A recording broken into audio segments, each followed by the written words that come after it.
রহস্য গল্প চ্যানেলে সকলকে জানাই স্বাগত। ছোটদের আন্তরিক ভালোবাসা এবং বড়দের প্রণাম। আপনাদের সহযোগিতায় এত দূর আসতে পেরে রহস্য গল্প চ্যানেলের সকল মেম্বার ও দর্শকদের জানাই আন্তরিক ভালোবাসা ও প্রণাম। আপনাদের সহযোগিতা আরও দ্রুত পৌঁছে দেওয়ার জন্য আমাদের ছোট্ট প্রচেষ্টার মাধ্যমে 2K সাবস্ক্রাইব করে দেওয়ার আবেদন রইল। আজকের গল্পে শরদিন্দু বন্দ্যোপাধ্যায়ের লেখা সত্যান্বেষী ব্যোমকেশের খুনি রক্ত, ভয়েস ওভার রুবি মজুমদার, সহযোগিতায় সুমন্ত দাস, ঋতজা বোস এবং ঋতিকা গুপ্তা, ভিডিও এডিটিং জিৎ। গল্পটি কেমন লাগলো কমেন্ট করে জানাতে ভুলবেন না কিন্তু। দেরি না করে শুরু করা যাক আজকের গল্প। ব্যোমকেশ এবং আমার দুজনেরই মনে হয় আজকাল খবরের কাগজে যে সমস্ত খবর ছাপা হয় তার বেশিরভাগটাই অপ্রয়োজনীয়। প্রয়োজনীয় খবর মাত্র দু একটা ছাপা থাকে, তাও প্রথম পাতায় কিংবা দ্বিতীয় পাতায়, আর বাকি পাতায় এমন সব খবর দিয়ে ভর্তি করা থাকে যা আদৌ কোনো কাজেই লাগে না।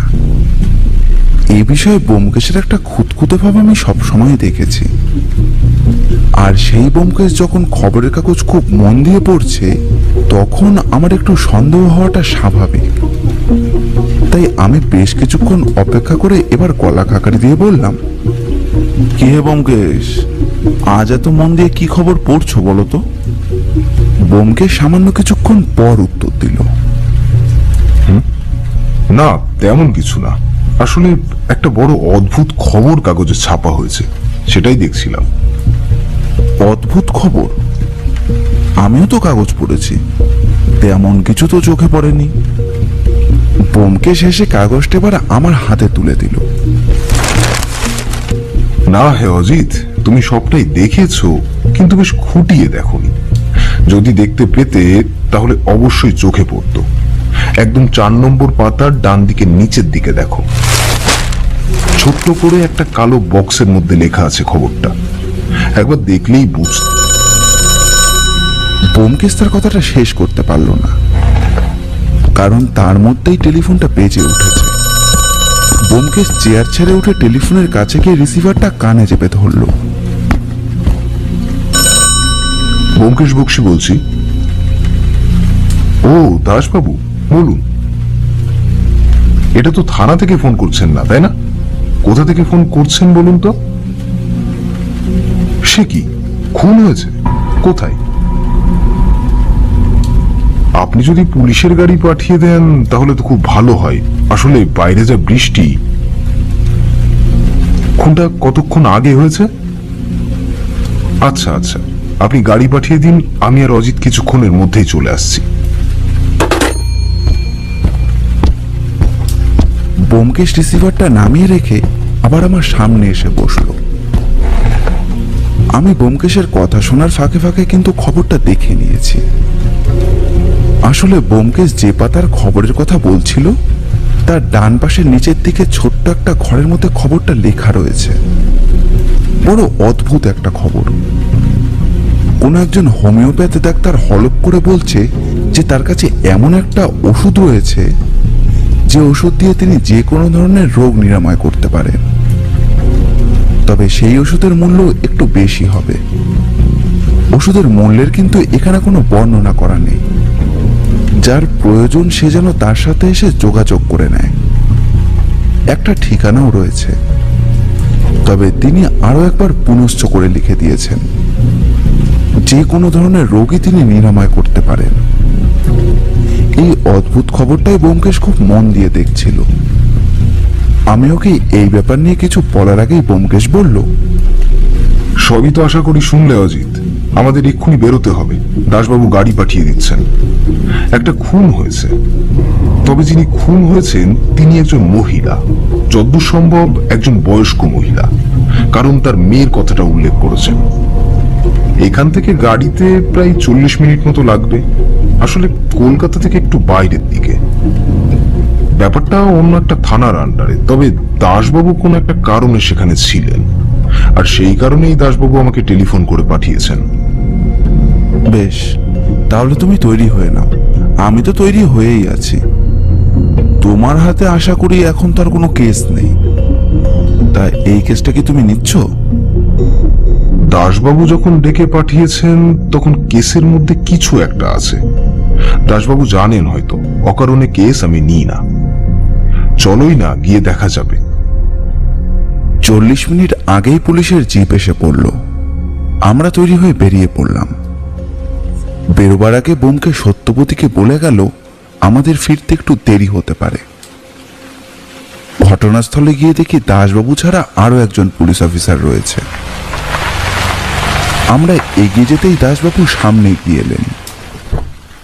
এই তো ব্যোমকেশ বাবু এসে গেছেন দেখছি। আর বলবেন না, একটা কাজে এখানকার থানায় এসেছিলাম, আর তার মধ্যেই শুনি এই ব্যাপার। আপনি এসে পৌঁছেছেন আর আপনার গন্ধে গন্ধেই একটা ক্রাইম হয়ে গেল দাসবাবু। আপনি যে কি বলেন না। আচ্ছা, পরিচয় করে দিই।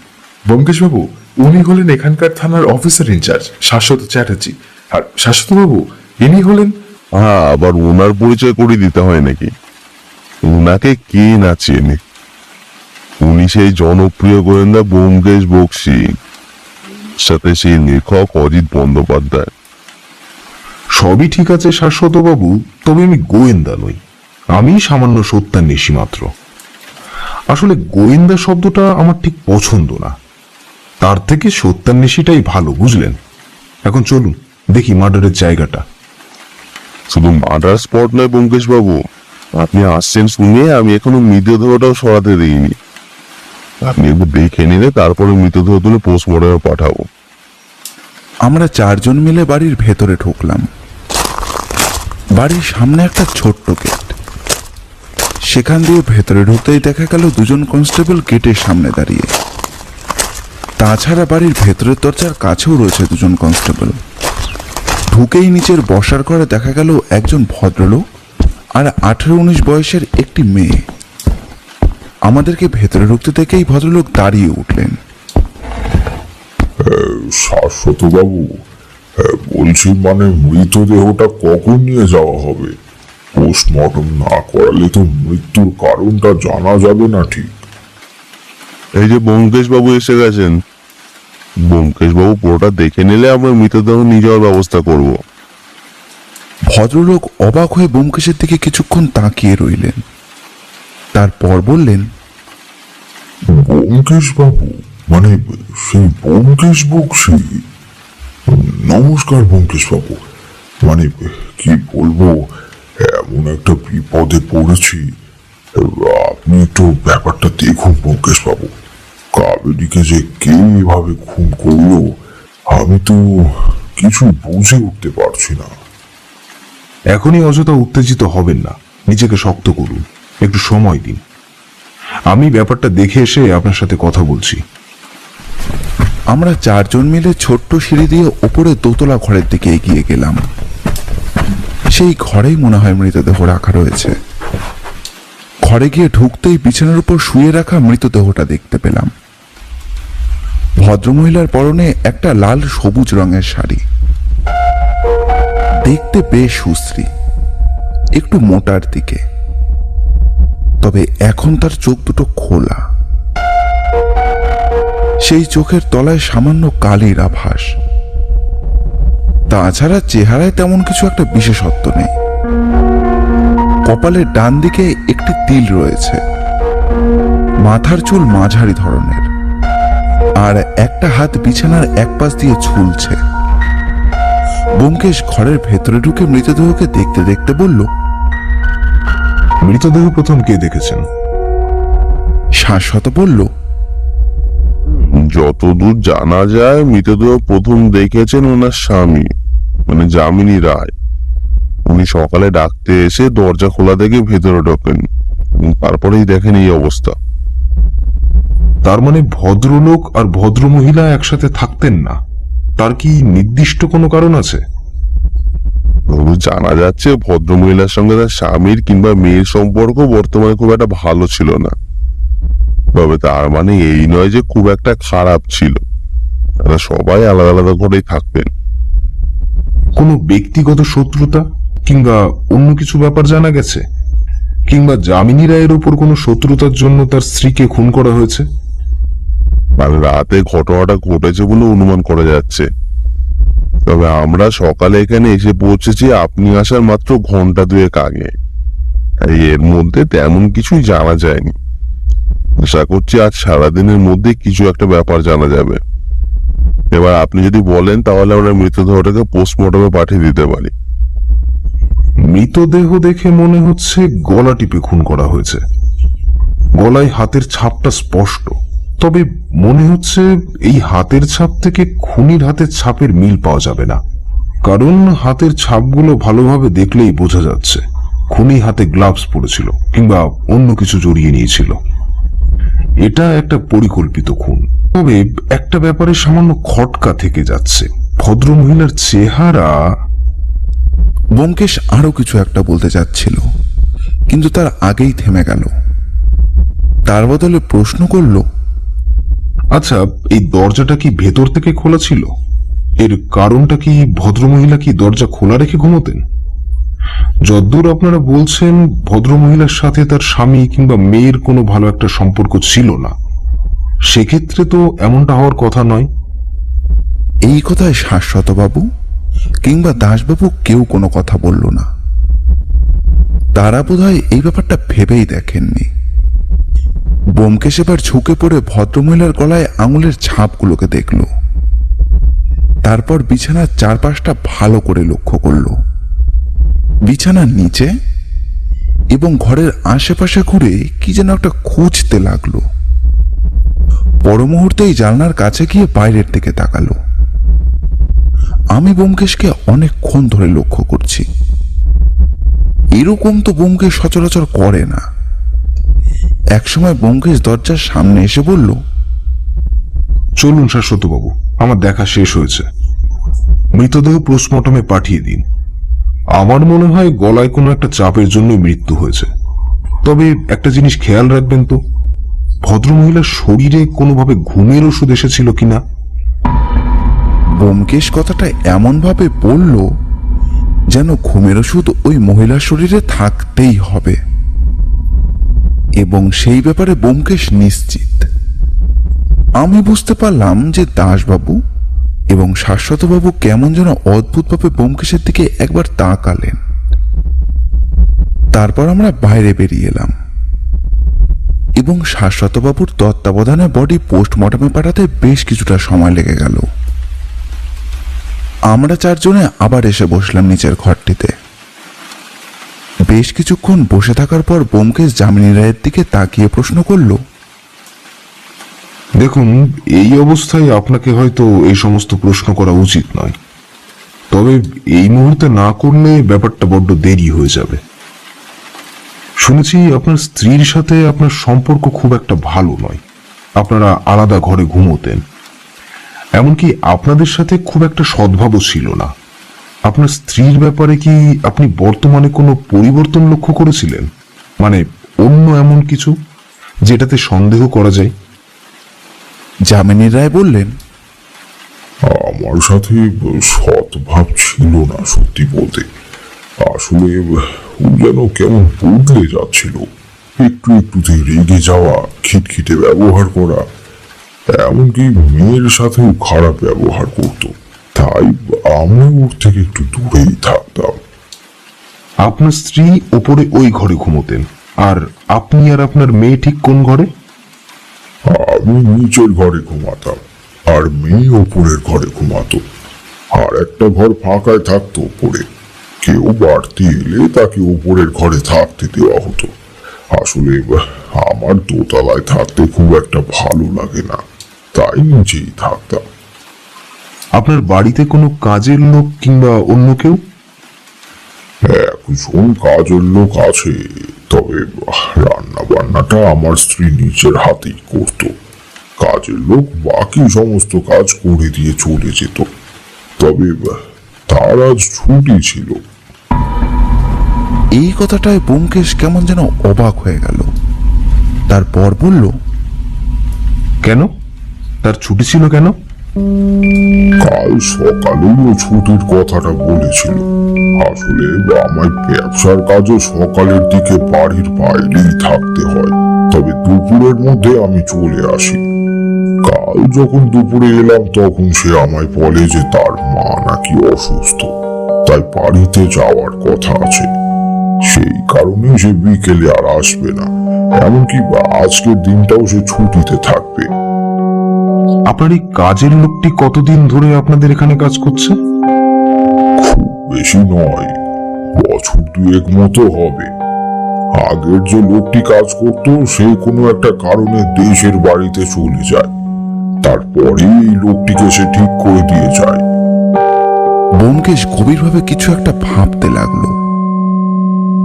একসময় সে আবার মুখ খুলল। আপনি নিজে এই ব্যাপারে কাউকে সন্দেহ করেন কি? সন্দেহ করবার মতো কেউ নেই ব্যোমকেশ বাবু।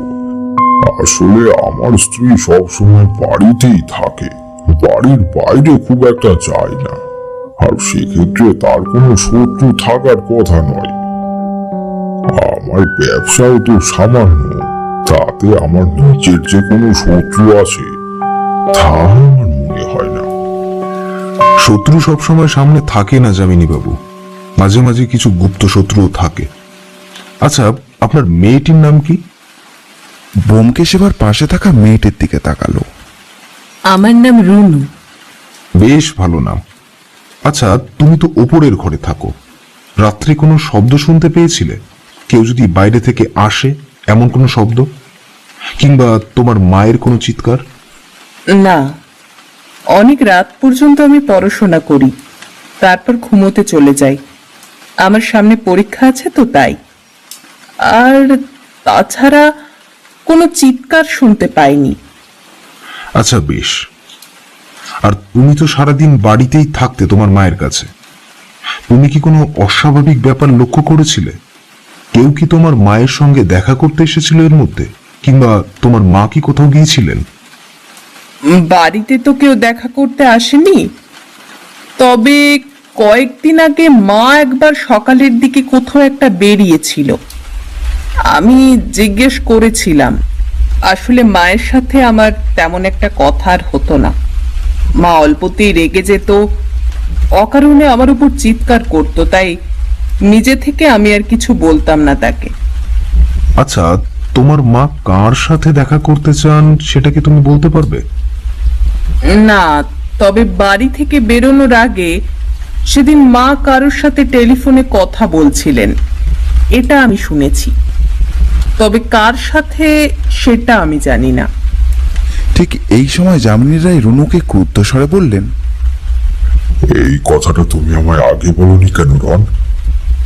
আগে বলিনি কারণ তুমি এটা নিয়ে মাকে কিছু বলবে, আবার শুধু শুধু তোমার আর মায়ের একটা ঝগড়া হবে, তাই বলিনি। এখন ব্যোমকেশবাবু জানতে চাইলেন তাই বললাম। কিন্তু আমার মনে হয় না ব্যোমকেশবাবু যে মায়ের মৃত্যুর সাথে এসবের কোনো সম্পর্ক আছে। সেটা হতেই পারে রুনু, তবে আমাদের হাতে এখন যেহেতু কোনো সূত্র নেই, তাই আমাদের সব দিকটাই বিচার করে দেখতে হবে। শাশ্বত রায় বললেন, ব্যোমকেশ বাবু, কেউ যদি ভদ্রমহিলার সঙ্গে এর মধ্যে দেখা করে থাকে, সেটা আমরা কি করে খুঁজে বার করব? দেখুন, ওই ভদ্রমহিলা যদি কারোর সাথে দেখা করে থাকে, তাহলে যে সেটা শুধু একবার হবে সেটা আমার বিশ্বাস হয় না। সেক্ষেত্রে আমার মনে হয় কোনো টেলিফোন কিংবা অন্য কিছু এই বাড়িতে আসতে পারে, কারণ মৃত্যুর খবরটা এর মধ্যে তার কাছে গিয়ে পৌঁছেছে এমন কোনো নিশ্চয়তা নেই। আর তাছাড়া ব্যোমকেশ আরো কিছু একটা বলতে চাচ্ছিল, কিন্তু যামিনী রায়ের মুখের দিকে তাকিয়ে থেমে গেল। শাশ্বত বাবু, চলুন তাহলে আমরা এখন বেরিয়ে পড়ি। আর যামিনী বাবু, যদি কোনো খবর পান কিংবা কোনো টেলিফোন আসে তাহলে আমাদের অবশ্যই জানাবেন। আমার মনে হয় একটা টেলিফোন আসতে পারে, আর যদি আসে তাহলে ধরে নিতে হবে তার সাথে খুনের একটা সম্পর্ক আছে। আমরা বেরিয়ে আসছি এমন সময় ব্যোমকেশ আবার প্রশ্ন করল, আপনারা কি পশ্চিম দিকে মাথা রেখে ঘুমান? কই না তো। বলে কেমন যেন অবাক হলেন যামিনী রায়। আমরাও অবাক হলাম। এতটা বলেই ব্যোমকেশ ঘর থেকে বেরিয়ে পড়ল। আমি দাসবাবু এবং শাশ্বতবাবু একসঙ্গে বাড়ির বাইরে এসে দাঁড়াতেই ব্যোমকেশ বলল, শাশ্বতবাবু, আপনার এমন কোনো কনস্টেবল আছে যাকে সাদা পোশাক পরালে পুলিশ বলে মনে হবে না, আর সে চাইলেই যে কারোর উপর নজর রাখতে পারবে, তবে ধরা পড়লে কিন্তু সমস্যা। ব্যোমকেশের কথায় শাশ্বতবাবু একবার দাসবাবুর দিকে ফিরে তাকালেন। আপনি কি সন্দেহ করছেন বলুন তো ব্যোমকেশ বাবু? আমি সন্দেহ করছি আজকের মধ্যেই টেলিফোনটা আসবে, আর তারপরেই ব্যাপারটা আপনি জানতে পারবেন, এবং তারপর আপনার কাছ থেকে আমি। তবে একটা ব্যাপারে সন্দেহ থেকেই যাচ্ছে, সেটা পোস্টমর্টেম রিপোর্ট না আসা পর্যন্ত ঠিক বলা যাবে না। এতক্ষণ ধরে দাসবাবু একটা কথাও না বলে চুপ করেছিলেন। এবার তিনি বললেন, আমি তো কিছুই ঠিক বুঝতে পারছি না ব্যোমকেশ বাবু, খুনিটি কোথা থেকে এ বাড়িতে এসেছিল বলুন তো? কাল রাত্রে বৃষ্টি হয়েছিল মনে আছে? বাড়ির সামনের দিকের বাগানে কিন্তু জুতোর ছাপ তেমন নেই। আসলে ঘাস বেশি তো, তাই জুতোর ছাপ বোঝাটা সম্ভব নয়। আর বাড়ির ভেতরের দিকে যে পায়ের ছাপ থাকার কথা, সেগুলো আপনাদের সবার পায়ের সাথেই মিলে গেছে, তাই অনুমান করাটা শক্ত। তবে বাড়ির পেছনের দিকের পাঁচিলটা খুব ছোট, সেখান থেকে যে কেউই ভেতরে আসতে পারে। তবে একটা ব্যাপারে সামান্য সমস্যা রয়েছে। দাসবাবু, আপনি যামিনী রায়ের ব্যাপারে একটু ভালো করে খোঁজ খবর নিন তো। আর যদি সম্ভব হয় তাহলে আশেপাশের কয়েকটা বাড়ি থেকে যদি এই যামিনী রায় কিংবা কাবেরী রায়ের ব্যাপারে কোনো খোঁজ খবর পাওয়া যায়, সেটা একবার দেখার চেষ্টা করুন তো। আজ রাতের মধ্যেই এই খবরগুলো আমাকে দিন, আমি অন্য একটা ব্যাপার দেখছি। এরপর আমরা জিপে উঠে বসলাম। গোটা রাস্তা ব্যোমকেশ চুপ করে চোখ বন্ধ রেখে মন দিয়ে কি যেন ভাবতে লাগলো। তবে বাড়ির সামনে জিপটি যখন নামিয়ে দিয়ে চলে গেল, তখন হঠাৎ ও আমার দিকে তাকিয়ে বলল, অজিত, এই যামিনী রায় আর তার মেয়ে রুনুকে তোমার কেমন মনে হলো? কেমন আবার মনে হবে, বেশ ভালোই মনে হলো। ব্যোমকেশ যেন পরের কথাগুলো নিজের মনে মনেই বলল। ভালো তো মনে হলো অজিত, কিন্তু একটু বেশি ভালো মনে হলো না? যামিনী বাবু যে তার স্ত্রীর বাইরে যাওয়ার ব্যাপারটা জানেন না, সেটা কেমন যেন মনে হলো আমাদের সামনে প্রমাণ করবার চেষ্টা করলেন। কিন্তু মেয়ের মুখে সেই কথাটা শুনে সেই সময় কিন্তু তার কোনো পরিবর্তন লক্ষ্য করা যায়নি। কথা শেষ হয়ে যাওয়ার পরে তিনি তার উদ্দেশ্যের কথাটা বললেন, আর এমন ভাবে উত্তর দিল যে জানা ব্যাপারটা তার কাছে খুবই স্বাভাবিক। কোথাও একটা বড় সমস্যা রয়েছে অজিত। কাল কাজের লোক ছুটি নিল, আর কালই কাবেরী দেবী তার নিজের ঘরে মারা গেলেন, অথচ তার পাশের ঘরে থাকা মেয়েটা কিছুই জানতে পারল না। আর একটা ব্যাপার আছে অজিত। আমি প্রশ্ন করতে যাওয়ার আগেই ওপর থেকে সত্যবতীর ডাক ভেসে এলো। আমরা আর কোনো কথা বলার সময়ই পেলাম না। আগে স্নান, তারপর খাওয়া দাওয়া করতে ছুটলাম। দুপুরে খাওয়া দাওয়ার পর ব্যোমকেশ কিন্তু এ বিষয়ে আর কোনো কথা বলল না। তার বদলে বলল তার নাকি বড্ড ঘুম পাচ্ছে। আমিও আর কথা না বাড়িয়ে নিজের ঘরে চলে এলাম। এমন সময় দুপুরে খাওয়া দাওয়ার পর একটু ঘুম না দিলে ঠিক জমে না, তাই আমিও খাওয়া দাওয়া করে একটু ঘুমিয়ে নিলাম। ঘুমটা একটু দেরি করেই ভাঙলো। ব্যোমকেশের ঘরে যখন গেলাম তখন দেখি ব্যোমকেশ তার চেয়ারের উপর বসে তার ডায়েরিটা খুলে নিয়ে কিছু যেন লিখে রাখছে। আমাকে ঢুকতে দেখেই বলল, ও অজিত, তুমি এসে গেছো? তোমাকে একটা খবর দেওয়ার ছিল। এই কথায় আমার চোখে যেটুকু ঘুম বাকি ছিল সেইটুকু ছুটে গেল। আমি উত্তেজিতভাবে তার পাশের চেয়ারে এসে বসলাম। পোস্টমর্টেম রিপোর্ট চলে এসেছে? না হে অজিত, আমাদের পুলিশ এত তাড়াতাড়ি এই কাজটা করতে পারবে না। কাল সকালে রিপোর্ট এসে পৌঁছবে, তবে সেটা খুব একটা প্রয়োজনীয় নয়। মৃত্যুর কারণ যত সম্ভব আমি অনুমান করতে পারছি, তবে আমার সমস্যা হচ্ছে ওই ঘুমের ওষুধের ব্যাপারটা। ঘুমের ওষুধের ব্যাপারটা তুমি এত নিশ্চিতভাবে বলছো কি করে? সেটা আমার অনুমান ছিল, তবে এখন মনে হচ্ছে সেটাই ঠিক। কারণ যামিনী রায়ের বাড়িতে টেলিফোনটা এসেছিল। কেউ একজন যামিনী রায়ের বাড়িতে টেলিফোন করে কাবেরী দেবীর খোঁজ করছিলেন। এবার সমস্যাটা হলো সে কে। কিন্তু ব্যোমকেশ, একটা ব্যাপারে আমার কেমন যেন সন্দেহ হচ্ছে। আজই খুনটা হলো, আজই আমরা ও বাড়িতে গেলাম, আর আজই কাবেরী দেবীর ব্যাপারে টেলিফোন এলো। অথচ তার মেয়ে বা স্বামী যামিনী রায় কিন্তু এর আগে কোনো টেলিফোনের কথাই বলেনি, ওই একমাত্র যেদিন কাবেরী দেবী বেরিয়েছিলেন সেদিন ছাড়া। ব্যোমকেশের মুখে এবার একটা অদ্ভুত হাসি লক্ষ্য করলাম এবার আমি। সেই হাসির ভাবটা মুখে রেখেই ব্যোমকেশ বলল, তাহলে ব্যাপারটা তুমি নিজেও লক্ষ্য করেছো অজিত। আমি ভেবেছিলাম তুমি লক্ষ্য করবে, তবে এত তাড়াতাড়ি করবে সেটা বুঝতে পারিনি। আমি ব্যোমকেশের গলার স্বর শুনেই বুঝতে পারলাম যে কোনো একটা রহস্যের গন্ধ পেয়েছে ও, তাই তাকে চেপে ধরলাম। তুমি কি ঝামেলা পাকাচ্ছ বলো তো? আর ওই শাশ্বতবাবুকে ছদ্মবেশে পুলিশের ব্যাপারে বলতেই বা গেলে কেন? আমি আর দাসবাবু যখন বেরিয়ে এলাম, তুমি তখন শাশ্বতবাবুর সাথে কি ব্যাপারে কথা বলছিলে বলো তো? কাবেরী রায়ের বাড়িতে সন্দেহ করার মতন রয়েছে মাত্র দুজন, একজন যামিনী রায় আর দুই তার মেয়ে। তাছাড়া তাদের কাজের লোকটাকেও সন্দেহ করা যায়, কারণ সে যেদিন ছুটি নিয়েছিল সেদিন রাত্রেই খুনটা হয়েছে। তাছাড়া সন্দেহ বলতে করতে হয় বাইরের লোককেই। তাদের ব্যাপারে আমরা এখনো তেমন কিছু জানতে পারিনি, একমাত্র ওই অচেনা যে লোক যার সাথে কাবেরী দেবী দেখা করতে গিয়েছিল, অবশ্য সেটা বাইরে কোথাও। আজকের মধ্যে শাশ্বতবাবু সেই কাজের লোকটি এবং যামিনী রায়ের ব্যাপারে সমস্ত খোঁজ খবর নিয়ে নেবেন, আর বাকি রইল সেই অচেনা ব্যক্তি। আশা করছি কাল পোস্টমর্টম রিপোর্ট এসে গেলেই কেসটার একটা অনুমান আমি তোমায় দিতে পারবো। অন্তত এটা বলতে পারবো যে খুনি বাইরের লোক না ভিতরের কেউ। কিন্তু ব্যোমকেশ, খুনের ব্যাপারে তো একটা মোটিভ থাকবে। কাবেরী রায়কে খুন করে কার কি লাভ হতে পারে? ওই একটা জায়গাতেই সমস্যা অজিত। কাবেরী রায়ের যে সম্পত্তি আছে তার মৃত্যুর পরে পাবে যামিনী রায়। তার কিছু অংশ অবশ্য তার মেয়েও পাবে, কিন্তু সে অংশটা খুবই কম। বেশিরভাগ অংশটা পাবে যামিনী রায়। তার উপর থেকে সন্দেহটা একেবারে তুলে দেওয়া যাচ্ছে না। তাছাড়া সেদিন রাত্রে শুধুমাত্র ওরা তিনজনই ছিল। কিন্তু না ব্যোমকেশ, উনি নিজের স্ত্রীকে খুন করতে যাবেনই বা কেন? আর তাছাড়া কাবেরী দেবী বেঁচে থাকলেও তো সেই সম্পত্তি যামিনী রায় নিজেই ভোগ করতে পারতেন। যে বাড়িতে স্বামী স্ত্রী একতলায় আর দোতলায় ঘুমায়, তাদের মধ্যে কি তোমার মনে হয় সম্পত্তি নিয়ে কোনো ঝামেলা কিংবা মন কাছাকাছি থাকবে না? ব্যোমকেশের এই কথায় আমি কেমন যেন অবাক হয়ে গেলাম।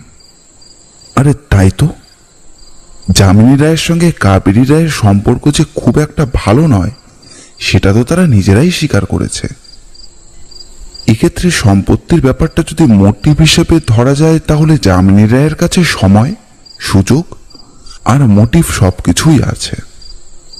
তাহলে কি তুমি যামিনী রায়কেই প্রথমে সন্দেহ করছো?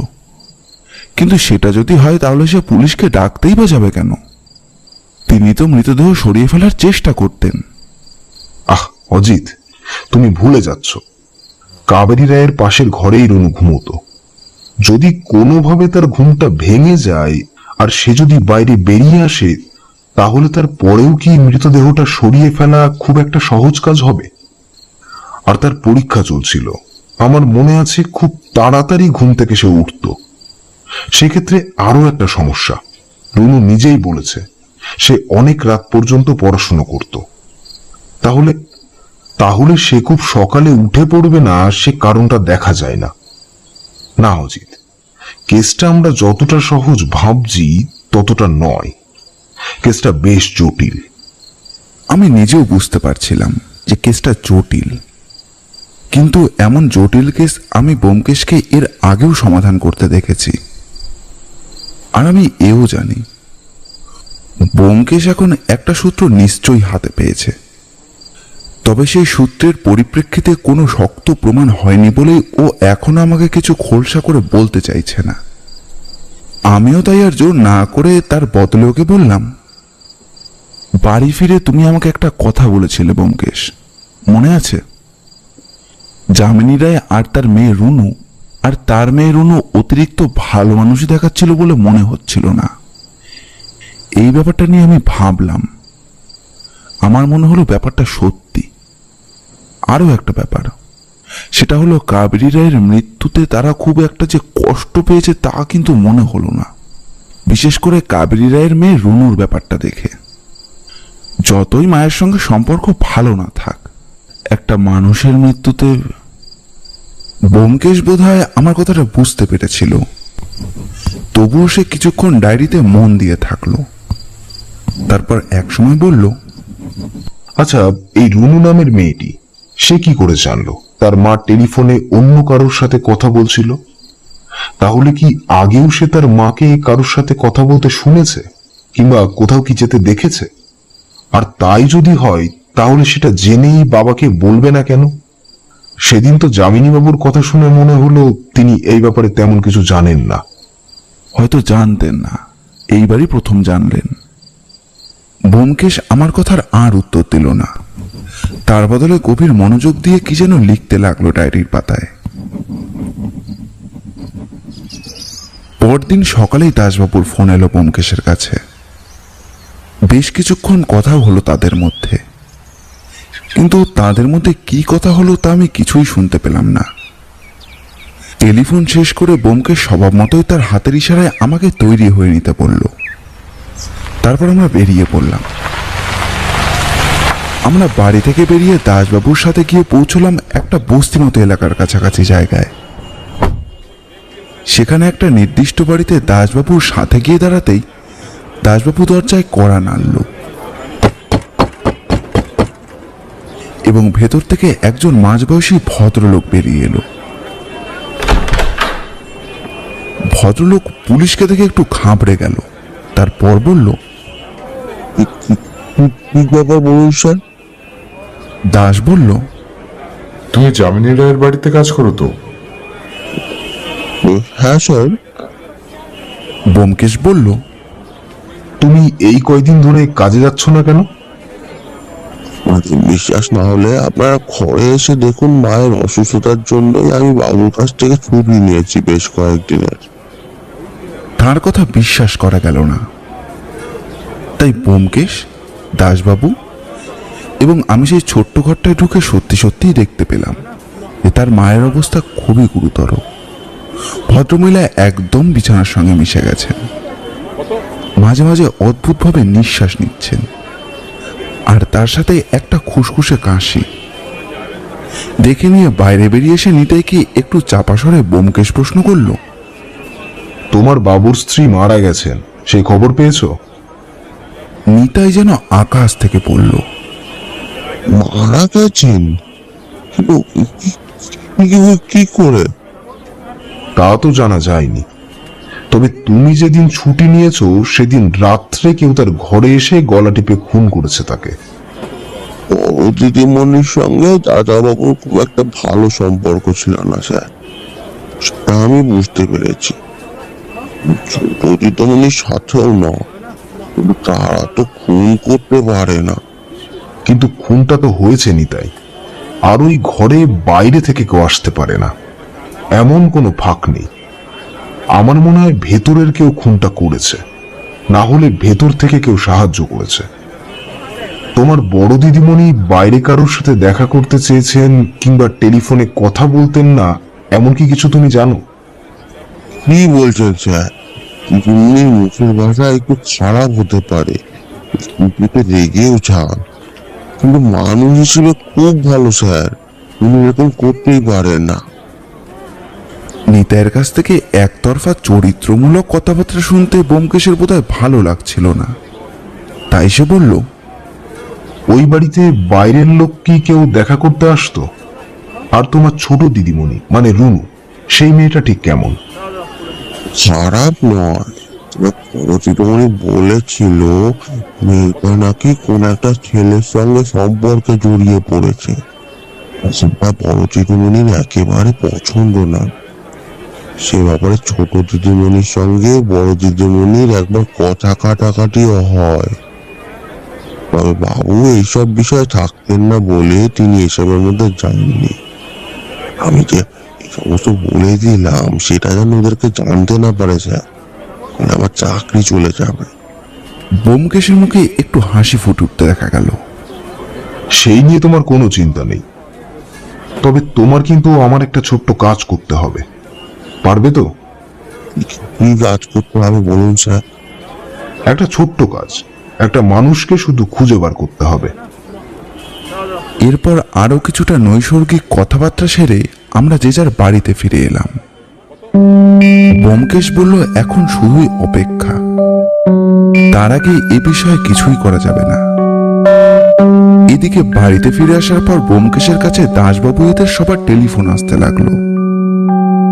আমার কাছ থেকে ব্যোমকেশ মাঝে মধ্যে টেলিফোন তুলে নিয়ে কার সাথে যেন কথা বলে। কেসটা কোন দিকে যে গড়াচ্ছিল, কি যে হচ্ছিল তার কোনো কিছুই ভালো করে বোঝা যাচ্ছিল না। একদিন রাতে আমি ব্যোমকেশের সাথে তার ঘরে বসলাম। আমি ঘরে ঢুকতেই ও বলল, এখন যদি একটা ভুল চাল চালে তাহলে গোটা ব্যাপারটা। আমি বলি কি, তোমার সন্দেহভাজন ব্যক্তিটি কে? যামিনী রায়? অজিত, এখানে অন্য আরেকটা ব্যাপার খেলা করছে, সেই ব্যাপারটা তুমি ধারণা করতে পারবে না। আমি ধারণা করতে পারছি যামিনী রায়ের সাথে কাবেরী রায়ের সম্পর্ক খুব একটা ভালো ছিল না। তাছাড়া যতদূর সম্ভব মনে হচ্ছে কাবেরী রায়ের বাইরে অন্য কারোর সঙ্গে একটা সম্পর্ক রয়েছে, সেটা জানতে পেরেই যামিনী রায় এই ব্যবস্থাটা করেন। তোমার অনুমানটা সত্যি, আর ভাবনাটা মোটামুটি ঠিকঠাকই রেখেছো, তবে ব্যাপারটা ঠিক মেলেনি। তাহলে আসল ব্যাপারটা কি সেটা তো বলবে। বাইরে তখন ঝমঝমিয়ে বৃষ্টি নামছে। ব্যোমকেশ আমার দিকে তাকিয়ে বলল, একটা অদ্ভুত ব্যাপার সেদিন যামিনী রায়ের বাড়িতে লক্ষ্য করেছিলে? যে ঘরে কাবেরী রায় মারা গেছিলেন সেই ঘরের জানলার কাছে একটা টেবিলে একটা জগ আর একটা কাচের গ্লাস রাখা ছিল, অথচ গ্লাসে জল পুরোটাই ভরা। বিদ্যুৎ চমকের মতো আমার সেই কথাটা মনে পড়ে গেল। একটা টেবিল আর একটা গ্লাসের ভরা জলের কথায় তুমি কি বোঝাতে চাইছো? তোমার হয়তো মনে আছে অজিত, সেদিন বেরিয়ে আসার সময় আমি যামিনী রায়কে একটা প্রশ্ন করেছিলাম। হ্যাঁ ব্যোমকেশ, তুমি পূর্ব না পশ্চিমে মাথা রেখে ঘুমানোর কথা বলেছিলে। ঠিক তাই, সচরাচর আমাদের ঘুমানোর সময় জলের জগ কিংবা গ্লাস রাখা থাকে আমাদের মাথার কাছে। কাবেরী রায়ের ঘরে সেই টেবিলটা ছিল জানলার কাছে। পূর্ব দিকে মাথা রেখে শোয়ার একটা নিয়ম আছে, আর সেক্ষেত্রে। তুমি কি সন্দেহ করছো কাবেরী দেবীকে বিছানায় অন্য কেউ শুয়ে দিয়েছে? ঠিক তাই। শোয়ার ভঙ্গিটা তুমি দেখেছিলে? একটা মানুষ বিছানায় শোয়ার সময় একটা হাত শরীরের নিচে রাখবে কেন, যখন তার আরেকটা হাত বিছানার বাইরের দিকে ছড়িয়ে আছে? ব্যাপারটা কি একটু অস্বাভাবিক নয়? আর ঘুমের ওষুধের কথাটা কেন বললে? ব্যাপারটা একটু অস্বাভাবিক। ঘুমের মধ্যেও যদি ওনাকে কেউ গলা টিপে মারার চেষ্টা করে, সেক্ষেত্রে ওনার চেহারা তুমি দেখেছ। সামান্য একজন হলে উনি কিছুক্ষণ লড়াই করার চেষ্টা করবে। তাই আমার মনে হলো ঘুমের ঘরে গলাটা টেপা হয়েছে, কারণ শুধু গলা ছাড়া আর কোনো কোথাও আঘাতের চিহ্ন নেই।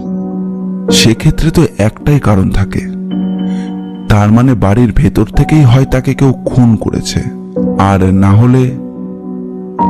হলে খুনটা অন্য কেউ করেছে, তবে বাড়ির ভেতর থেকে কেউ তাকে সাহায্য করেছে। ব্যোমকেশের অনুমানে আমার সামান্য মত থাকলেও কয়েকটা ব্যাপার নিয়ে মনের মধ্যে খটকা রয়েই গেল। যেমন মোটেই যামিনী রায়ের কাছে মোটিভ রয়েছে, কিন্তু তিনি তো জানেন যে এভাবে খুন করলে পুরো সন্দেহটা তার উপর গিয়ে পড়বে। তারপরেও তিনি এটা কেন করবেন? ব্যোমকেশ আরো কিছু একটা বলতে যাচ্ছিল, তার আগেই টেলিফোনটা বেজে উঠেছে। ব্যোমকেশ গিয়ে টেলিফোনটা ধরল। ব্যোমকেশ বক্সী বলছি। পরদিন আমরা গিয়ে পৌঁছলাম যামিনী রায়ের বাড়িতে। এখানে উপস্থিত ছিল দাসবাবু, শাশ্বতবাবু, এমনকি দুজন কনস্টেবলও।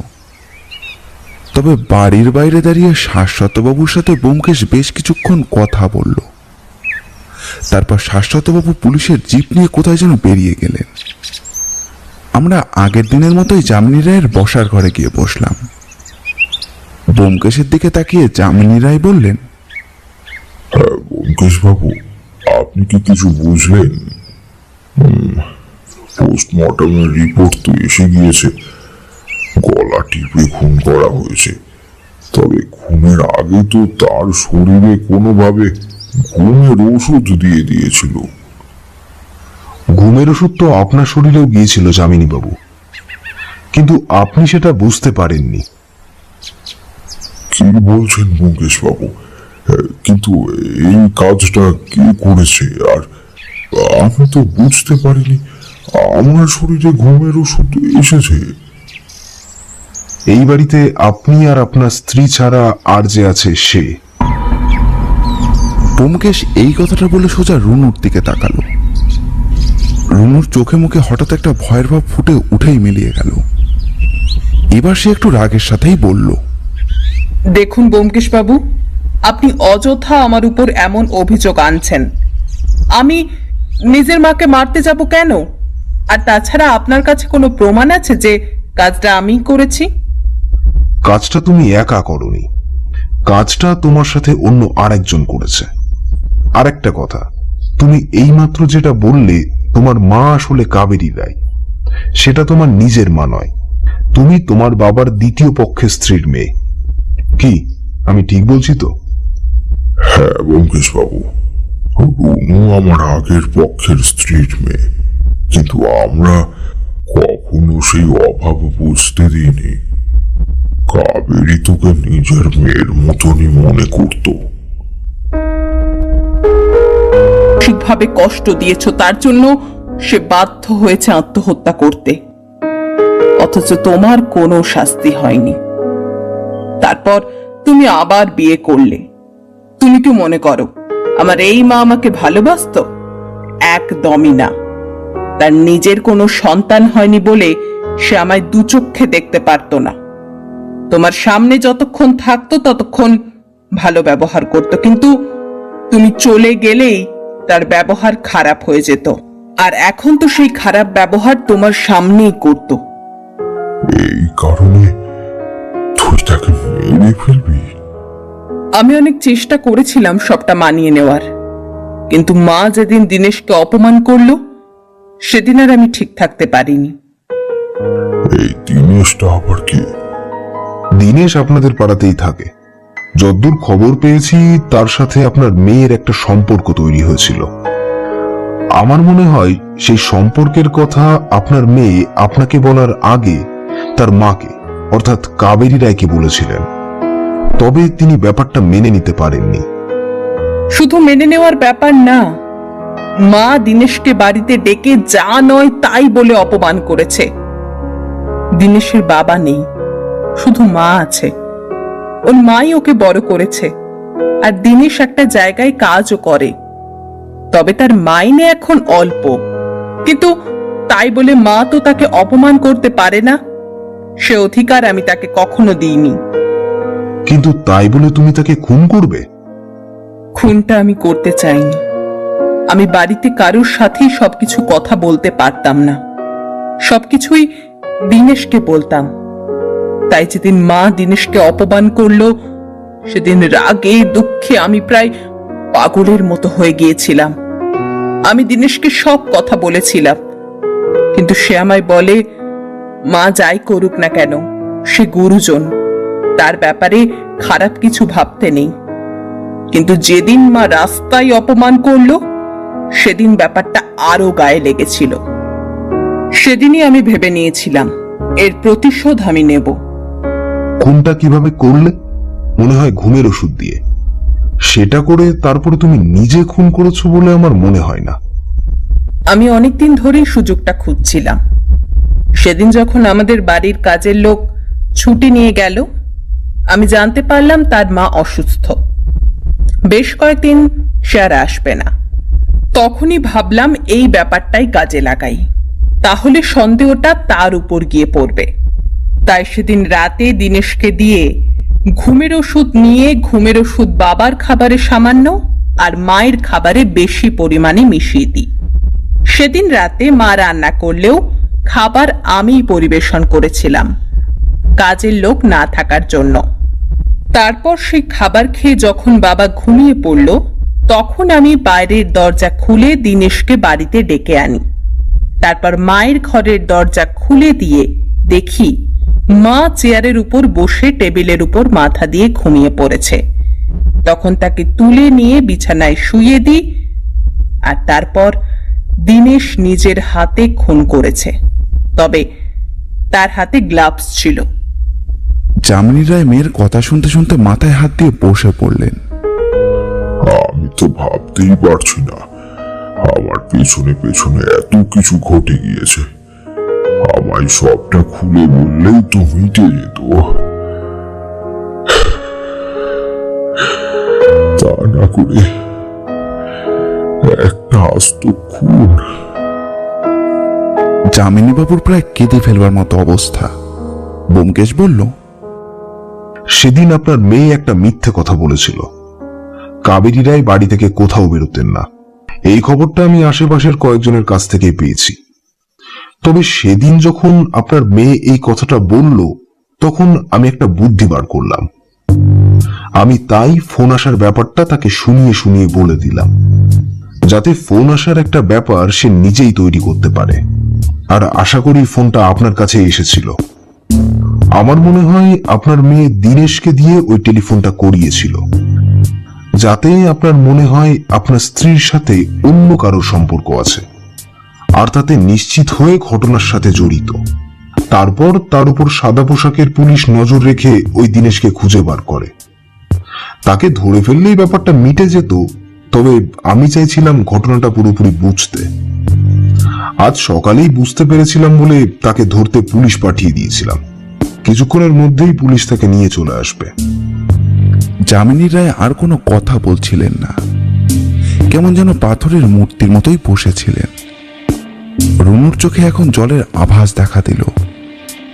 একটু পরেই শাশ্বত একটি ছেলেকে নিয়ে ঘরে ঢুকলো। রুনু তাকে দেখেই বলল,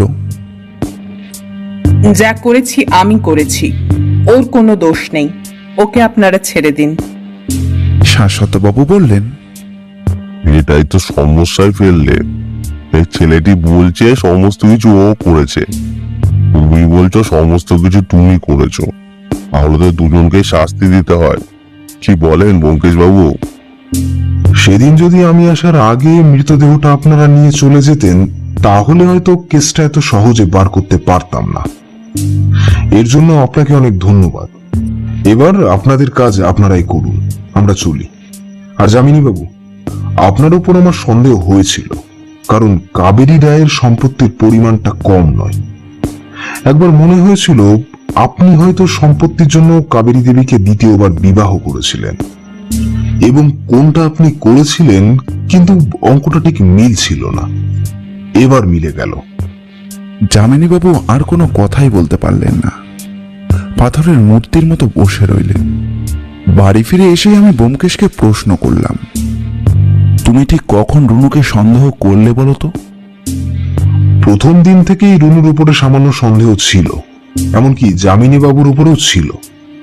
তবে পরে যখন রুনুকে বাড়ির বাইরে ওই দিনেশ নামের ছেলেটির সঙ্গে কথা বলতে দেখা যায়, তখন বুঝতে পেরেছিলাম ব্যাপারটা অন্যরকম। কিন্তু ব্যাপারটা যে এরকম তা বুঝতে পারিনি, বুঝলে অজিত?